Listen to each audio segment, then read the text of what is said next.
지난달 수출은 587억 7천만 달러로 1년 전보다 7.5% 증가했습니다. 긴 추석 연휴로 조업 일수가 줄었지만 9월 기준 역대 최대입니다.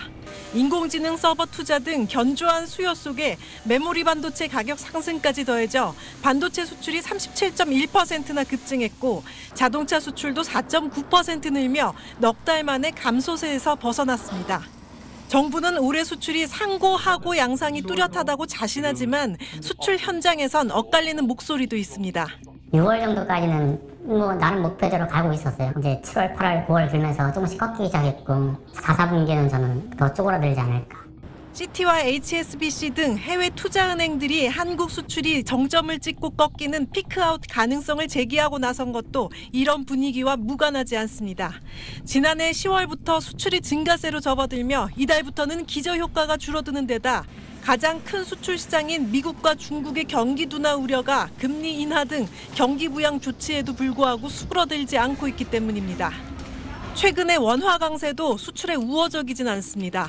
관건은 최대 수출 품목 반도체 경기입니다. 모건 스탠리가 촉발한 반도체 겨울로는 어느 정도 잦아들었지만 4분기 이후 전망이 불투명하다는 시각은 여전합니다. AI와 서버용 메모리 반도체 수요는 견조한 것으로 파악되어 하반기에도 공급은 타이트할 것으로 보입니다.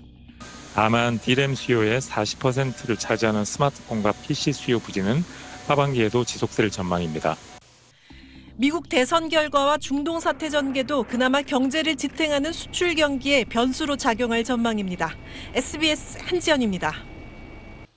친절한 경제 권혜리 기자 나와 있습니다. 권 기자, 어제 우리 증시가 모처럼 분위기가 좋았습니다. 네. 특히 한국 증시를 이끌어가는 두 반도체 기업 주가가 크게 올랐어요. 네. SK하이닉스 같은 경우는 하루 만에 무려 9% 넘게 오르는 그야말로 폭등세가 나타났습니다. 보시는 것처럼 수직 상승하는 모습이 보였습니다. 삼성전자도 4% 넘게 올랐습니다. 특히 이달 들어서 25일까지 코스피 시장에서 무려 7조 7천억 원어치를 팔고 떠났던 외국인들이 어제 한꺼번에 5천억 원어치 가까이 돌아왔습니다.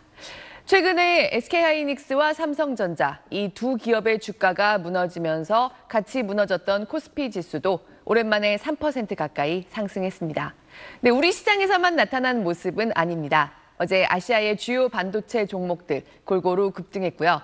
오늘 새벽에 마감한 뉴욕 증시에서도 주요 반도체 종목들이 올랐습니다.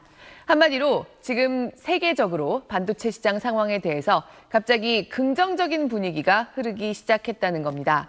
사실 지난달 이후로 최근까지의 반도체 호황 주기가 끝나가는 거 아니냐는 의견이 계속 나오면서 우리 반도체 기업들의 주가도 요동쳐 왔습니다. 3분기에 삼성전자와 SK하이닉스 실적에 대한 기대치도 전보다 낮아져 있습니다. 그런데 분위기가 좀 달라졌습니다. 권 기자 말대로 불과 얼마 전까지만 해도 미국에서도 이 반도체 업계가 어려워질 거다 이런 전망이 있었는데 네. 어제는 많이 달랐네요. 이 배경도 분석해 주시죠. 네, 어제 우리 시장이 열리기 전에 새벽에 미국의 메모리 반도체 기업인 마이크론이 그들의 회계 연도로 올해 4분기 실적을 발표했습니다. 그리고 내년 전망까지 같이 내놨는데요.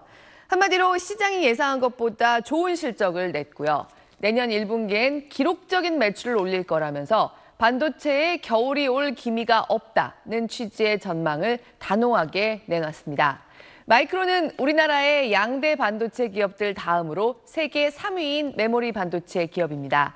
그리고 이 세 개의 기업 중에서 매 분기마다 제일 먼저 실적을 발표합니다.